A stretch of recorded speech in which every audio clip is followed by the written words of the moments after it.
This is an ABC News special report. Good afternoon to all of you. I'm Diane Sawyer here at ABC News headquarters in New York, and we do have the breaking news of a shooting at an elementary school in Newtown, Connecticut. And you heard that right. It is unthinkable. An elementary school 45 miles southwest of Hartford. We know at least 3 victims are in the hospital at this hour in very serious condition. We know there was at least 1 gunman now confirmed dead. The school is still on lockdown. SWAT teams have been on the scene. We have seen the images of the terrified children being whisked out of the school, led by their teachers, and taken to a fire station nearby. And just moments ago, I spoke to the mother of a 7-year-old boy. In that fire station, there were 2 kinds of parents: those who received the joyful news of relief and those who are still in doubt about their children.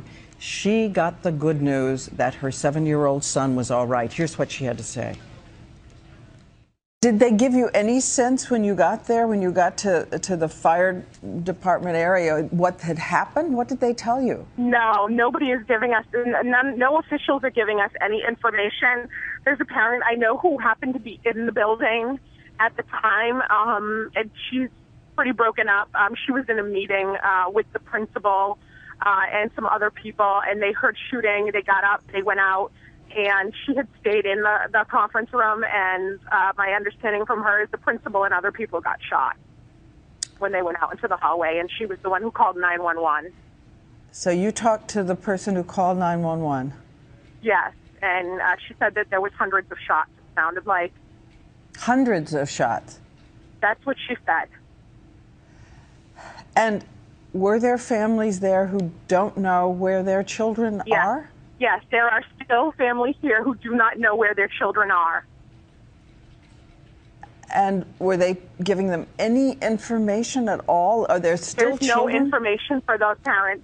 They have the kids who were evacuated into the fire department house. They asked, as they've been taking attendance, they've been checking kids out to their parents. So some parents have secured their children and left with them, but there are still parents here who do not have their children and have no idea, and they're not being told anything. What was your thought when you got this call? It is unimaginable. What was your thought? I couldn't believe it. This is such a. We just moved here a year and a half ago from Providence, living in an urban area. We, thought we were coming to a much safer, secure place. Never would have thought anything like this would happen here. And it's a large town, but it's got a real small town family feel. And this is just unimaginable, and just very scared, worried about my son, worried about the other kids that I know here. And still just really in shock.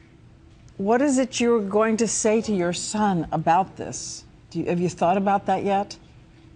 I have not. I have not thought about that yet.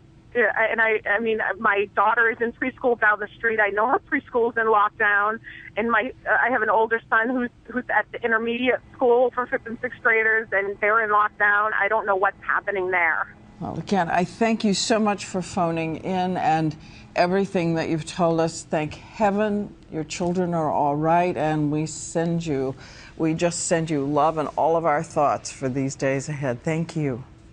Thank you. And again, we want to stress there's so much that's still unconfirmed. This is still a moving situation with breaking news. But let's check in with our Justice Department correspondent, Pierre Thomas. He has been talking to all of his sources there. Pierre, what are they saying?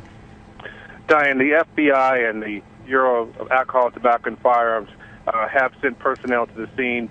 They describe it as a very active scene. One senior official told me that the shooter is dead, that 2 firearms have been recovered.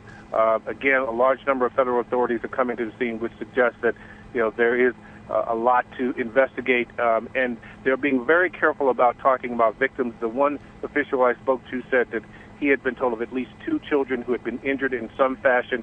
Again, they're trying to get additional information from the local authorities, who are the lead at the moment, before they start giving out specifics on those injured.